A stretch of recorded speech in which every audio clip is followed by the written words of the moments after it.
मिलता है और साथ ही साथ वो संस्थानों का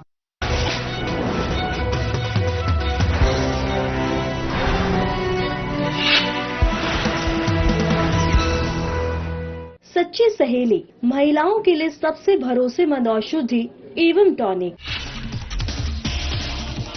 हरिद्वार में बजरंग दल की भव्य शोभा यात्रा। शौर्य दिवस के मौके पर निकाली गई यात्रा। अचानक पथराव होने से माहौल हुआ तनावपूर्ण।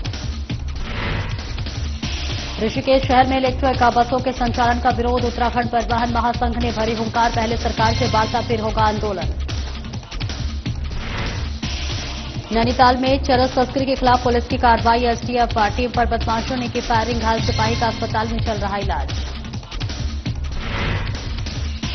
सहसपुर में हादसे की शिकार हुई स्कूल बस। लगभग 100 मीटर गहरी खाई में गिरी बस। बस में सवार सभी छात्र सुरक्षित। जांच में जुटी पुलिस। लक्सर में नशे के खिलाफ प्रशासन सख्त। पुलिस टीम को मिली बड़ी सफलता। पुलिस ने 2 आरोपियों को किया गिरफ्तार।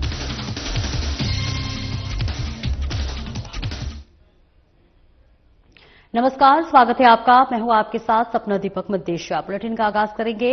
मुख्यमंत्री पुष्कर सिंह धामी ने होमगार्ड्स एवं नागरिक सुरक्षा स्थापना दिवस के अवसर पर आयोजित कार्यक्रम में शिरकत की। इस दौरान सीएम धामी ने रैतिक परेड की सलामी ली। साथ ही जवानों के लिए कई महत्वपूर्ण घोषणाएं की। आइए अब आपका सीधा रुख कराते हैं होमगार्ड्स मुख्यालय रायपुर देहरादून का, जहां सीएम धामी कार्यक्रम में उपस्थित होमगार्ड्स एवं नागरिक सुरक्षा के अधिकारियों और जवानों को संबोधित कर रहे हैं। यदि कहीं स्पष्ट देखने को मिलता है तो वो आप जैसे समर्पित जवानों के बीच आकर ही अनुभव होता है।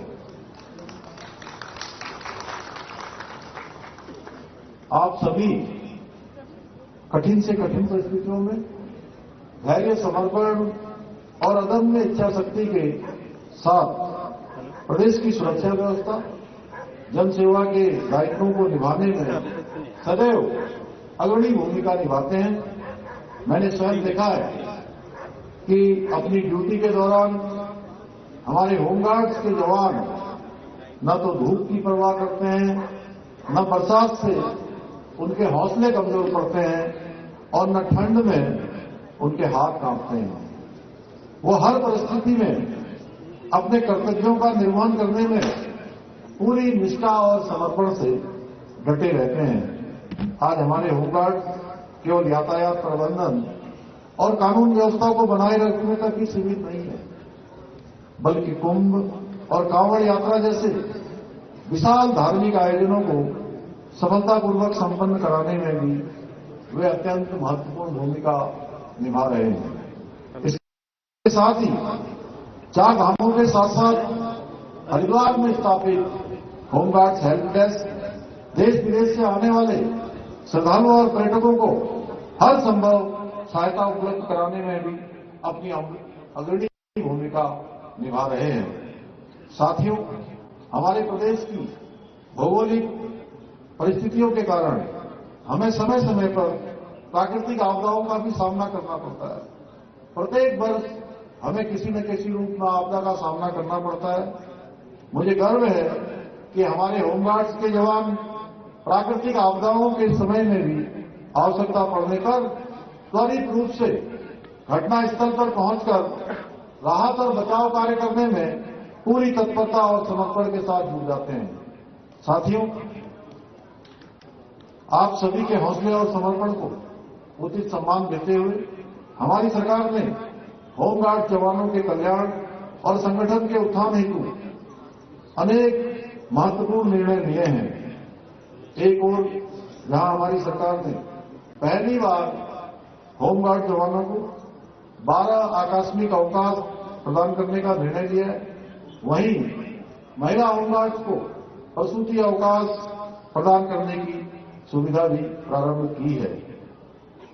इसके अलावा हमने जहां एक ओर पुलिसकर्मियों और एनडीआरएफ की भांति 9,000 फीट से अधिक ऊंचाई पर ड्यूटी करने वाले होमगार्ड स्वयंसेवकों को 200 रुपये प्रोत्साहन राशि देने का निर्णय लिया है, वहीं हम एसडीआरएफ के जवानों के साथ प्रशिक्षित हुए होमगार्ड के जवानों को 100 रुपये प्रतिदिन प्रोत्साहन राशि भी प्रदान कर रहे हैं। आज के इस अवसर पर कुछ घोषणाएं भी मैं करना चाहता हूं। होमगार्ड स्वयंसेवकों को वर्दी भत्ता अनुमन्य किया जाएगा।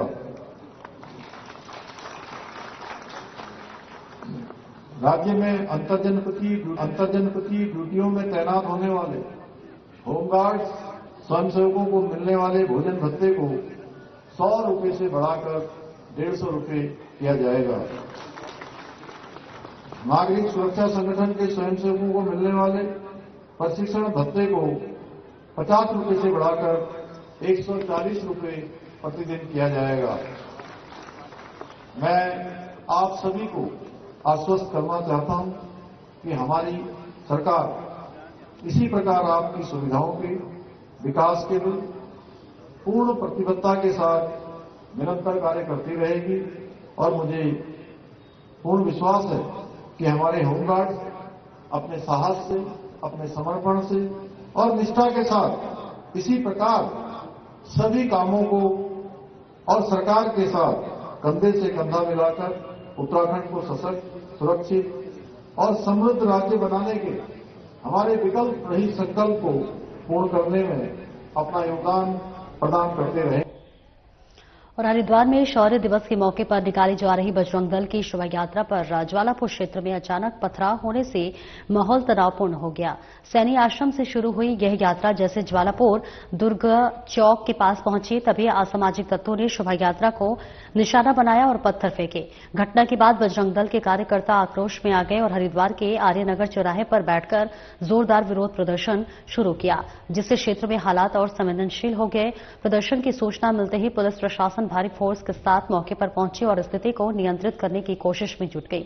बजरंग दल के प्रदेश अध्यक्ष अनुज बालिया ने आरोप लगाया कि यात्रा पर मुस्लिम समुदाय के कुछ लोगों ने पथराव किया है। उन्होंने कहा कि हरिद्वार में कानून व्यवस्था अब पूरी तरह से बिगड़ चुकी है क्योंकि धार्मिक यात्राओं पर खुलेआम हमला होना प्रशासन की विफलता को दिखाता है। वहीं एसपी सिटी अभय प्रताप सिंह ने मौके पर बताया कि शोभा यात्रा पर असामाजिक तत्वों द्वारा पथराव की जानकारी मिली है। मामले में अज्ञात लोगों के खिलाफ मुकदमा दर्ज किया गया है। वीडियो फुटेज के आधार पर पहचान कर आरोपियों पर कड़ी कानूनी कार्रवाई की जाएगी।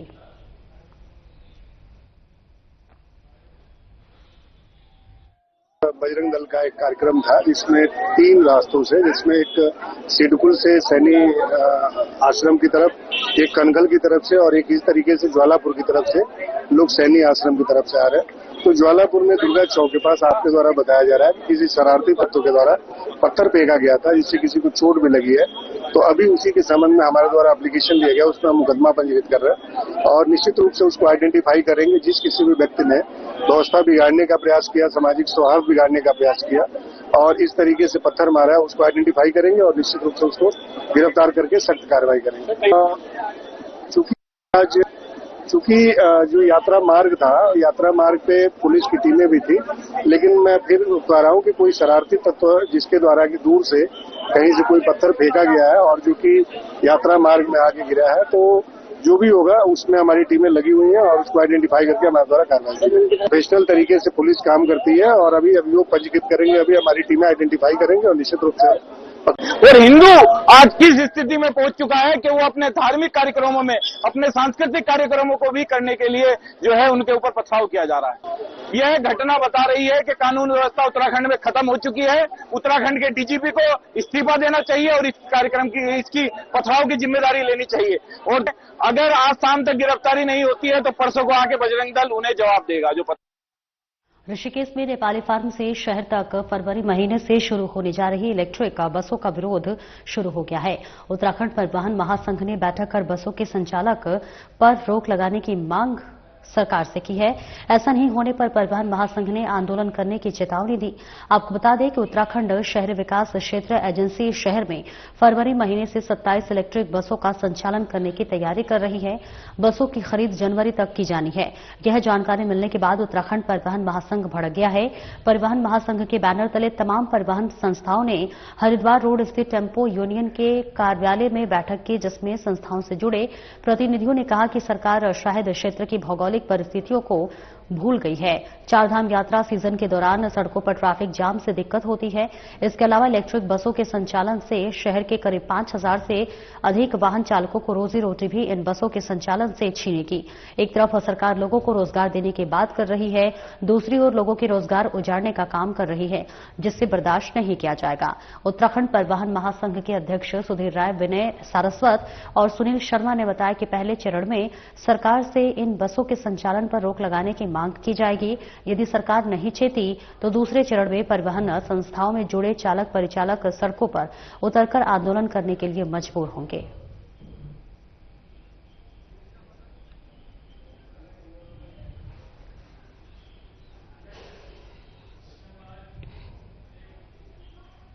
और एक छोटे से ब्रेक के लिए रुकेंगे, जल्द लौटते हैं।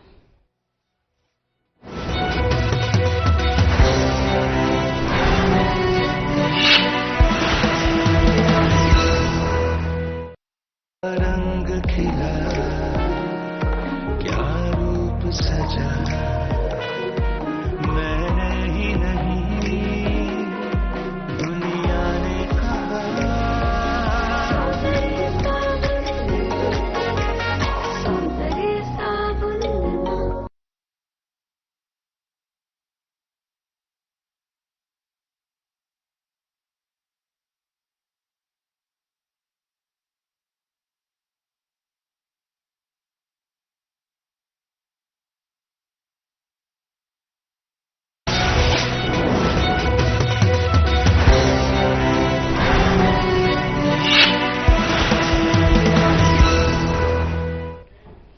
और ब्रेक के बाद एक बार फिर से स्वागत है आपका। खबरों में आगे बढ़ेंगे। सीएम पुष्कर सिंह धामी ने शिक्षा विभाग के अंतर्गत मुख्यमंत्री गेम चेंजर योजना भारत दर्शन शैक्षिक भ्रमण कार्यक्रम में शिरकत की। सीएम धामी ने बोर्ड परीक्षा के मेधावी विद्यार्थियों के दल को हरी झंडी दिखाकर रवाना किया। आइए बाप का सीधा रुख कराते हैं SCERT ऑडिटोरियम नो नरूखेड़ा देहरादून का, जहां पर सीएम धामी मेधावी विद्यार्थियों को संबोधित कर रहे हैं। मदरसा बोर्ड समाप्त करके माध्यमिक शिक्षा बोर्ड के साथ उसको जोड़ा गया है। पहली बार सतत विकास के लक्ष्यों को प्राप्त करने में हमको पहला स्थान मिला है। ईज ऑफ डूइंग बिजनेस में हमको देश का अग्रणी स्थान प्राप्त हुआ है। ईज ऑफ लिविंग में हमको पहला स्थान प्राप्त हुआ है। सिंगल विंडो सिस्टम के जो मानक है उन मानकों को पूरा करने में हमको भारत सरकार में सर्वोच्च स्थान प्राप्त हुआ है। पर्यटन के क्षेत्र में हमको सर्वोच्च पुरस्कार मिला है। मोस्ट फिल्म फ्रेंडली स्टेट का भी हमको पुरस्कार मिला है। ये मेरा यहां पर के लिए कोई सब्जेक्ट नहीं था, लेकिन मैंने सोचा कि मैं अपने प्यारे बच्चों को, जो हमारे प्रतिभाशाली हैं, जिन्होंने अपने अपने ब्लॉकों में स्कूलों में टॉप किया है, इतनी शानदार रैंकिंग अभी धन सिंह जी बता रहे थे कि कपकोट, मुंशियारी, नंदानगर है पहला स्थान प्राप्त करने वाले। मुंशियारी का कोई गांव, मतकोट, दूसरा हमारा नंदानगर, तीसरा हमारा कपकोट का गांव बदियाकोट, एकदम सीमांत क्षेत्र। यानी कि जो प्रतिभा है वो किसी साधनों और संसाधनों की कमी के कारण से रुक नहीं सकती है, लगातार आगे बढ़ेगी। इसी प्रकार से हमारा राज्य उत्तराखंड, जिसको हिंदुस्तान के एक छोटे से राज्य के रूप में देश में जाना जाता था, लेकिन इन सालों में हमने इतने सारे नवाचार कर दिए हैं। अभी भूल गया आप सबसे जुड़ा हुआ, उत्तराखंड में पहली बार राष्ट्रीय खेलों का आयोजन भी हुआ। तो मैंने कुछ एक बताया है, कुछ एक 10-15 कितने बताए उन्होंने मैडम, कितने बताए? 15 बता दिए। इन्वेस्टर समिट हुई और इन्वेस्टर समिट के बाद 1,01,000 करोड़ का हमारे यहां पर अभी तक धरातल पर निवेश उतर गए और उन पर इंडस्ट्रियां लग गई।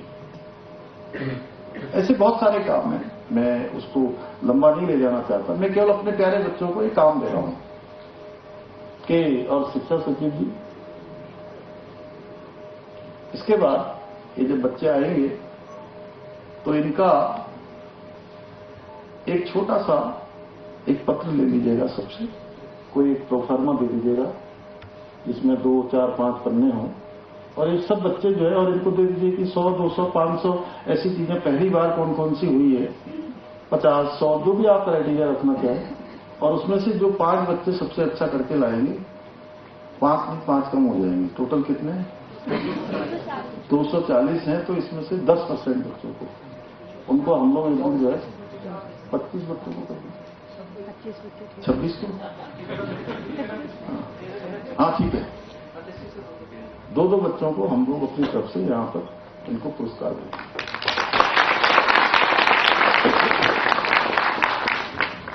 पहले चरण में 156 छात्रों ने देश के महत्वपूर्ण वैज्ञानिक व तकनीकी संस्थानों का भ्रमण किया था जब पहली बार इसका संचालन शुरू हुआ था।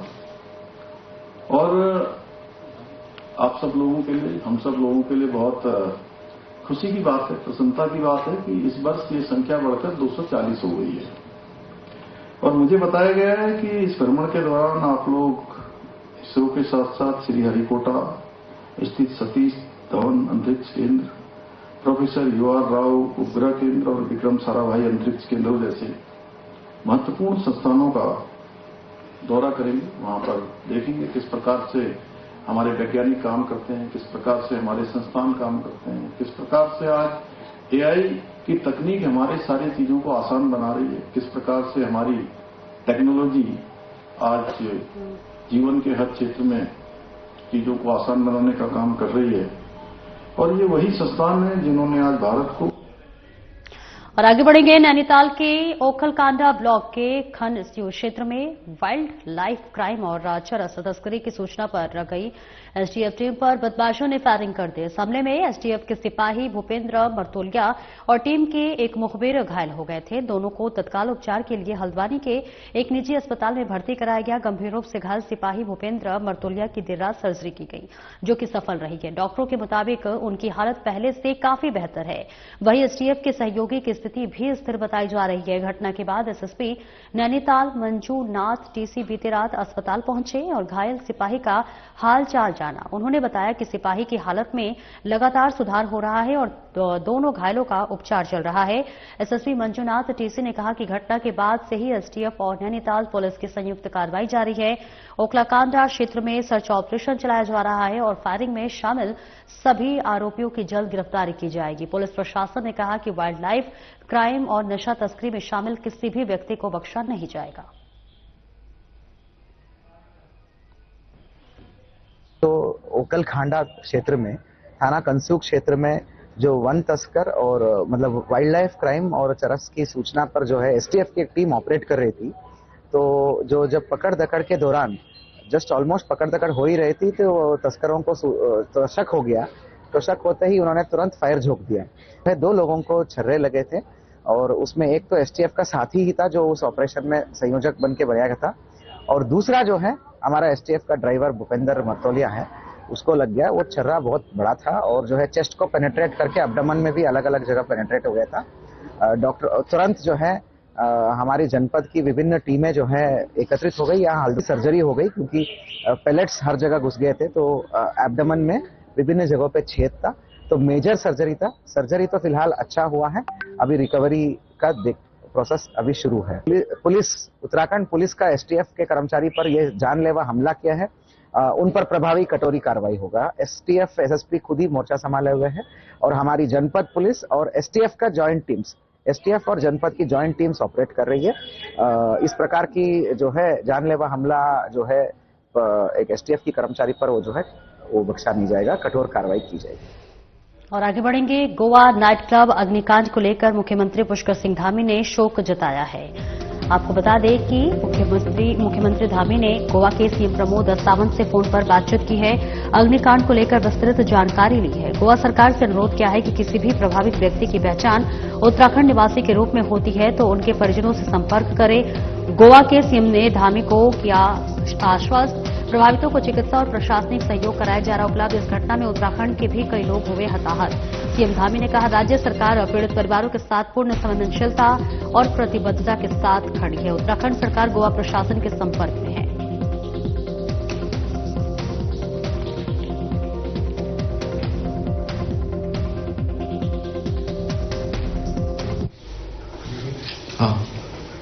हाँ, इसी नंबर पर मेरे वाले पे भेज दीजिए। अच्छा। हाँ, बहुत बड़ा सैड इंसिडेंट हो गया यार। कैसे हुआ ये, क्या हुआ ये?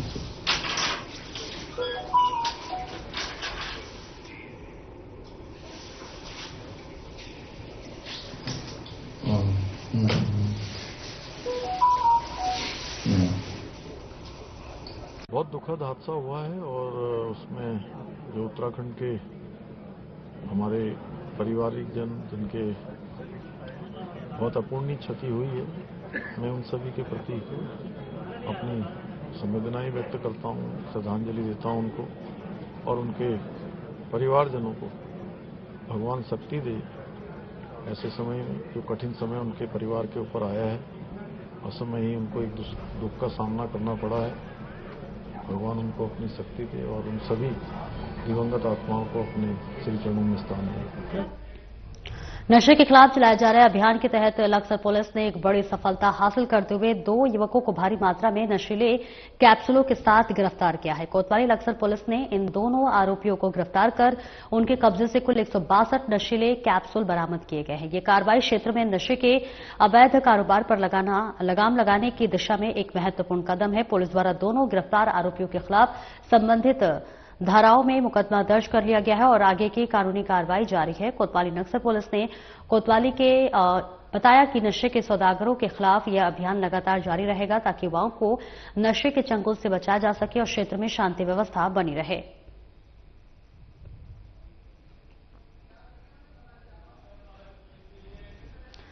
पिथौरागढ़ में अवैध शराब के कारोबारियों के खिलाफ पुलिस का जबरदस्त एक्शन जारी है। पुलिस अधीक्षक रेखा यादव के सख्त निर्देशों पर कार्रवाई करते हुए एसओजी और कोतवाली पिथौरागढ़ पुलिस की संयुक्त टीम ने एक बड़े ऑपरेशन को अंजाम दिया।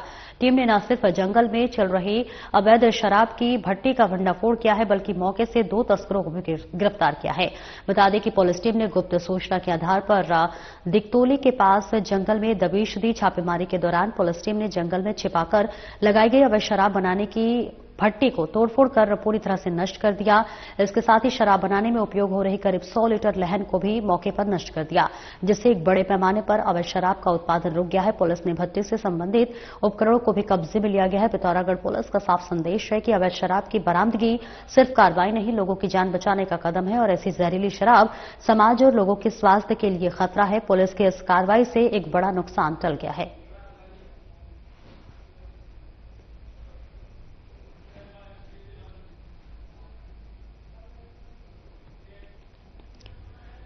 ऋषिकेश में चंद्रभागा नदी किनारे अतिक्रमण हटाने के बाद नगर निगम की टीम साफ सफाई में जुट गई है।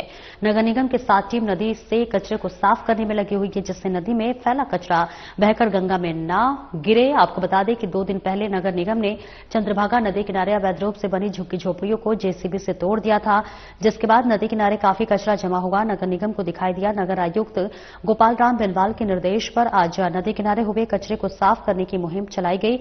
इस मुहिम में नगर निगम की 7 टीमों ने अपना अहम योगदान दिया। नदी से तमाम प्रकार के कचरे को ट्रैक्टर ट्रॉली में भरकर डंपिंग ग्राउंड भेजा गया। मौके पर मौजूद सफाई निरीक्षक अभिषेक मेहरोत्रा ने बताया कि नगर आयुक्त के निर्देश पर सफाई अभियान चलाया जा रहा है। लोगों को नदी किनारे कचरा नहीं करने की हिदायत के साथ जागरूक भी किया जा रहा है। नदी में कचरा डालने वालों पर नजर भी रखी जाएगी। पकड़े जाने वालों पर जुर्माना लगाने का एक्शन होगा। लगातार नदियों में, शहर में लगातार नगर आयुक्त महोदय के आदेश के क्रम में लगातार सफाई अभियान चल रहा है।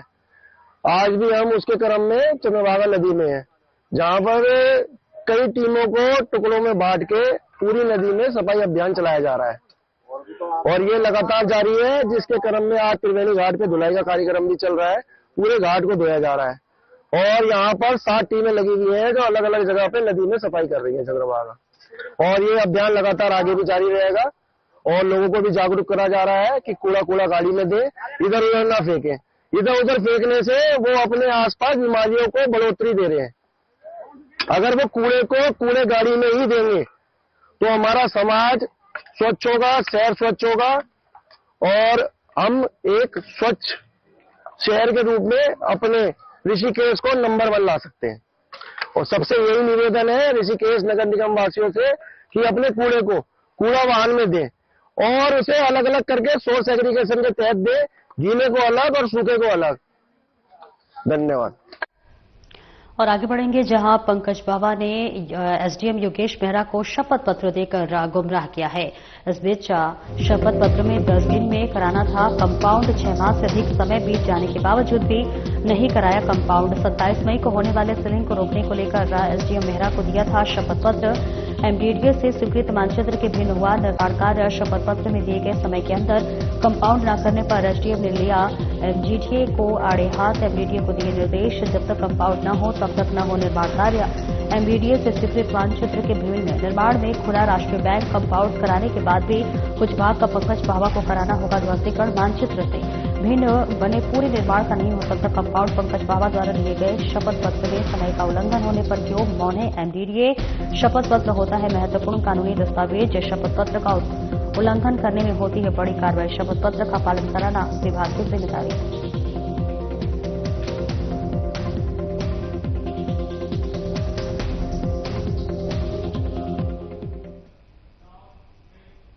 फिलहाल इस बुलेटिन में इतना ही। नमस्कार।